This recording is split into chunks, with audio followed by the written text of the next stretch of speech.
World কাপে খুব enjoy করেছি, কারণ ওয়ার্ল্ড কাপে দেখলাম সোশ্যাল মিডিয়া আমাকে তারা একটা দুই দলের ঝগড়ার মাঝখানে একটা বলির পাঠার মতো একটা ব্যবহার করেছে। আর্জেন্টিনা যখন ব্রাজিলকে খেপাবে সেই জায়গাটাতে আমি, আবার ব্রাজিল যখন আর্জেন্টিনাকে খেপাচ্ছে সেই জায়গায় আমি, তাও আবার শাড়ি পরিহিত। তো ওই শাড়ি টাড়ি পরিয়ে জার্সি পরিয়ে তারা তাদেরকে মানে ঝগড়ার মূল কেন্দ্রবিন্দু আমাকে রেখেছে। সো এগুলো আসলে আমি আগে খুব বদার হতো বা বিরক্ত হতো বা সব কিছু মিলিয়ে মনে হতো যে এটা কী হচ্ছে, কিন্তু এখন আসলে আমি এগুলো খুব এনজয় করি। আমার কাছে এগুলো আসলে হচ্ছে এটা part of my life, part of my stardom. So আমি এটাকে এনজয় করি। আর হলো সেক্ষেত্রে আমি এটাই বলবো যে অবশ্যই আমি মেসির খুব ভক্ত, সো আর্জেন্টিনাকে সাপোর্ট করি। তবে আমার পরিবার, আমার বাবা ছিলেন বা আমার চাচারা বা আমার পরিবারের বাকি সদস্যরা, আমার বেস্ট ফ্রেন্ড, সবাই আমাদের দেখলাম যে আমরা সবাই একটু জার্মানির সাপোর্টার। আমরা জার্মানিটাকে খুব বেশি সাপোর্ট করি। আর আমি অ্যাডলফ খান, তো অ্যাডলফ নামটা হচ্ছে জার্মানি নেই।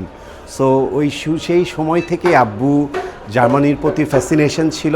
সো সেই থেকে আমাদেরকে সবসময় বাসায় দেখতাম যে অন্যরা আর্জেন্টিনা, ব্রাজিল বা পর্তুগাল অন্যান্য দলকে নিয়ে খুব লাফালাফি করছে, কিন্তু আমাদের বাসার জার্মানির সাপোর্টার বা সাপোর্টটা একটু অনেক গুণ বেশি।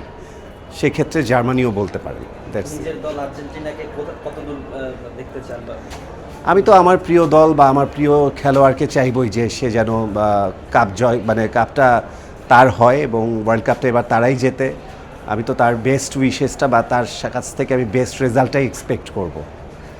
মেসিকে ভালো লাগে কি, ও খুব মানে সহনশীল আর খুব ধীর স্থির এবং খুব একটা না অ্যারোগেন্ট না, এবং মেসি না খুব বুঝে শুনে কথা বলে। আর ওকে মনে হয় কি খুব সোশ্যাল, সামাজিকতা রক্ষা করা থেকে শুরু করে কমিউনিকেশন স্কিল থেকে শুরু করে এই ব্যাপারগুলো। আর আমার কাছে মেসিকে ভীষণ রোমান্টিক মনে হয়। মেসি কিন্তু ইতিমধ্যে ঘোষণা দিয়েছে এরপরে আর কোনো বিশ্বকাপ খেলবে না, তখন আপনি আসলে আর্জেন্টিনা সাপোর্ট করবেন কিনা? হ্যাঁ, খেলোয়াড় যদি খেলা থেকে বিদায় নেয় দল তো আসলে শেষ হয়ে যায় না। দল তো দলের সাপোর্ট তো দল থেকেই যায়। আমাদের দেশের যে আমাদের যে রাজনৈতিক নেতাগুলো যখন মারা যায়, হ্যাঁ, যেমন আমাদের বঙ্গবন্ধুও নেই, জিয়াউর রহমানও নেই, না? সো তাতে করে কি কেউ কাউকে দেখেছেন কখনো ওই দল যে দল করা ঠিক সে দলটাই করবে বা করছে? সো খেলার ক্ষেত্রেও তাই, কোনো খেলোয়াড় যদি রিটায়ার করে আমার মনে হয় না কেউ দল পরিবর্তন করে, দলটা রয়েই যায়। তবে জেনারেশন বাই জেনারেশন কেউ ভালো করলে, খেলা ইমপ্রুভ করে উঠে আসলে তখন হয়তো বা নতুন প্রিয় দল বা নতুন প্রিয় খেলোয়াড় বা নতুন কারো ভক্ত হয় কেউ, তখন ওই খেলোয়াড়ের নামটা ওই প্রিয় তালিকায় যুক্ত হয়। এটুকুই। ইতিমধ্যে মেসি সর্বোচ্চ গোলদাতা বিশ্বের এই মুহূর্তে, তো আসলে কেমন লাগছে যে সে সর্বোচ্চ গোলদাতা? হ্যাঁ, সর্বোচ্চ গোলদাতা এটা তো একটা বিষয়। হ্যাঁ, এটা তো চমৎকার একটা বিষয়। এবং এবারও সে যেহেতু এটা তার শেষ খেলা, সোফার আই নো, সো আমার মনে হয় এবারও সে তার স্বাক্ষর রেখেই সে বিদায় নিবে। এবং চাই আমরা সবাই এই দৃশ্যটা দেখতে চাই, গোল্ডেন বুটের যে ব্যাপারটা।